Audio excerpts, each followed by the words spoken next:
Hello, my name is Maria Cusis and I am a student at Central Michigan University. Today I will be giving a presentation on the understanding of historical context in relation to A Tale of Two Cities. The first thing we must do in order to understand historical context is define what that term is. Historical context is a circumstance or circumstances in which a story takes place or was written. For instance, in The Tale of Two Cities, the story takes place during the French Revolution. However, the story and novel were published in England after the fall of France's Second Republic. This helps you do two things. In relation to the story itself, it helps you understand the motivations and purpose of the characters, and in relation to the publishing, it helps you understand the motivations and purpose of the author. For the rest of this presentation, we will focus strictly on the historical context that takes place during the story. Therefore, we will focus on the French Revolution. Very many people are familiar with the phrase, "It was the best of times, it was the worst of times." In other words, they're familiar with the sentence that starts Charles Dickens' A Tale of Two Cities.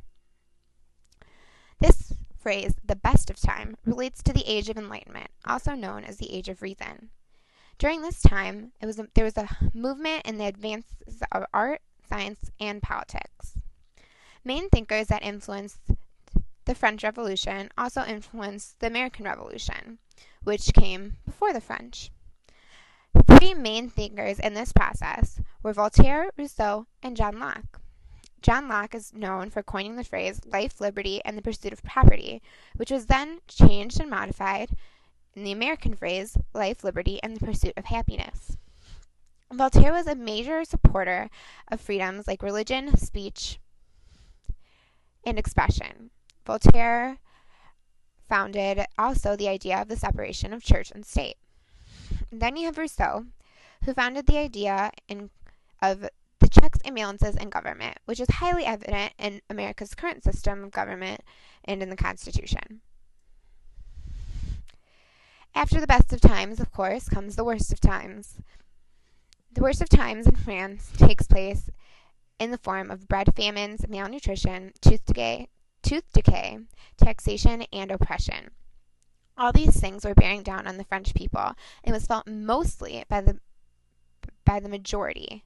Therefore, aristocrats and monarchies were aware of these terrible things that were happening, but did nothing to help the common people.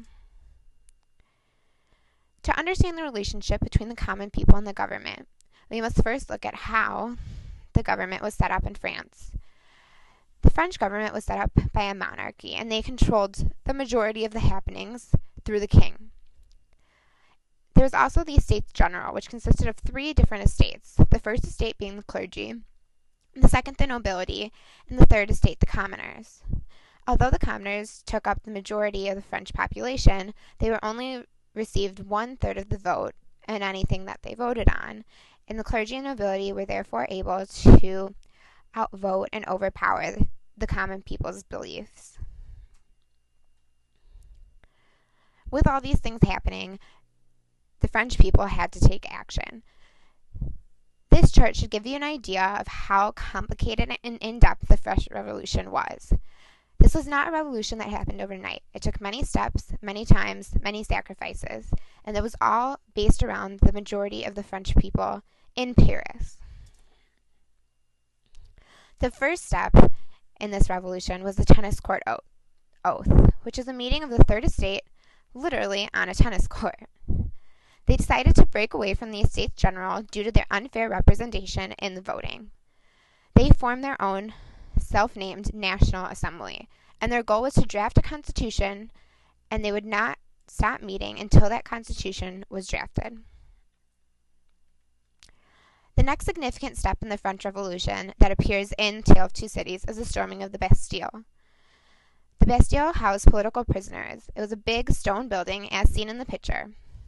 The storming of the Bastille came as an attempt for revolutionaries to acquire gunpowder.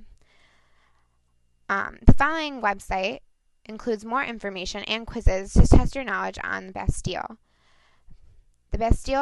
The storming of the Bastille has become such a large and widely known event in France that they celebrate the storming of the Bastille on Bastille Day, which is equivalent almost to the Americans' 4th of July. During this time, later, the Declaration of the Rights of Man was published. This first sentence comes from the Declaration itself. It states, "The representatives of the French people, organized as a National Assembly, believing that ignorance, neglect, or contempt of the rights of man are the sole cause of public calamities and of the corruption of governments, have determined to set forth in a solemn declaration the natural, unalienable, and sacred rights of man." This sentence has a lot of depth, and it shows a representative idea of the ideals of the French Revolution. They believed ignorance, neglect, and contempt were being committed by the monarchy and other two estates, and they wished to establish natural, unalienable, and sacred rights for the common people and all people. Notice here the similarities between this Declaration of the Rights of Man and the Declaration of Independence in America. You can clearly see the influences of the two countries on each other. The next step that we are going to pay close attention to is the Women's March on Versailles. Yes, the women, not the men, stormed the palace to protest the high bread prices and bread shortages. Their aim was to bring the monarchy to justice. They wanted to seize the king and queen and bring them back to Paris, which they did accomplish. The September massacres were a series of killings from September 2nd to September 6, 1792. This was the first mass killing of the Revolution and was also known as the First Terror. Now, this term was created later, after the French Revolution takes place, as a way to signify a foreshadowing of what comes next. Keep these ideas in mind as we progress through the other events in the French Revolution. The proclamation of the Republic took place on September 22nd, 1792. This proclamation was, as it was named, a proclamation and was not recognized by the French government. However, it eventually led to the establishment of a national convention and followed the themes of liberty, equality, and brotherhood, or in French, liberté, égalité, and fraternité. From here, the revolution is far from over. Just because the Republic was proclaimed does not mean it was effective, nor that it was well planned. Following the proclamation of the Republic was the death of King Louis XV. Him and Marie Antoinette had been the rulers during the French Revolution and had made a lot of errors in their management of their wealth and the management of their people. It came to a point where the people of France could no longer take Louis, and he was executed on the guillotine. Speaking of the guillotine, from here, the French Revolution took a turn for the worst. This age in the French Revolution is called the Reign of Terror. There are many mass killings, and this was headed by a man called Robespierre. Robespierre took the ideas of reason and knowledge to the extreme. He rejected Catholicism and claimed Notre Dame the temple of reason. There was reworkings of things such as the calendar, and many political enemies and people who objected to Robespierre's practices were killed on the guillotine. This is the bloodiest and most brutal part of the French Revolution, and it gives it its very gory and chaotic connotation that people see today. This chaos and fear incited into the people of France called for action. Robespierre's rule was even more oppressive than the king's. In an attempt to reconcile and restore order, a directory of 5 members was created. However, the directory was also proved ineffective. Not because of the chaos that was seen in the Reign of Terror by Robespierre, but because in the directory, a man named Napoleon began to gain power, and his charisma attracted the people, and he was eventually gained the votes of the masses to declare himself the sole ruler of France. This concludes the ideas of the French Revolution that are important to keep in mind while reading. So, why do we care? What does this mean to us? Well, first and foremost, it develops an understanding of the text. Charles Dickens did very tedious an in-depth research of the French Revolution before writing A Tale of Two Cities.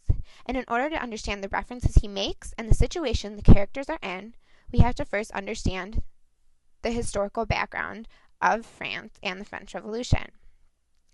It adds significance to the events in the plot, places mentioned. If you don't know what the Bastille is and what Bastille Day is, then it has no significance for you in your reading.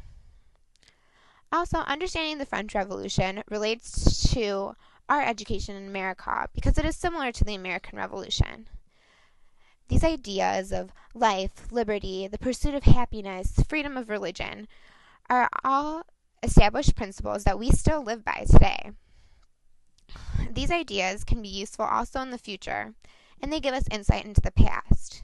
If we look at literature as an understanding of human nature, human belief, human history, and the way it changes over time, understanding the events during which a situation, whether it be the plot or publishing, takes place, become an important part of interpretation and significance in your reading.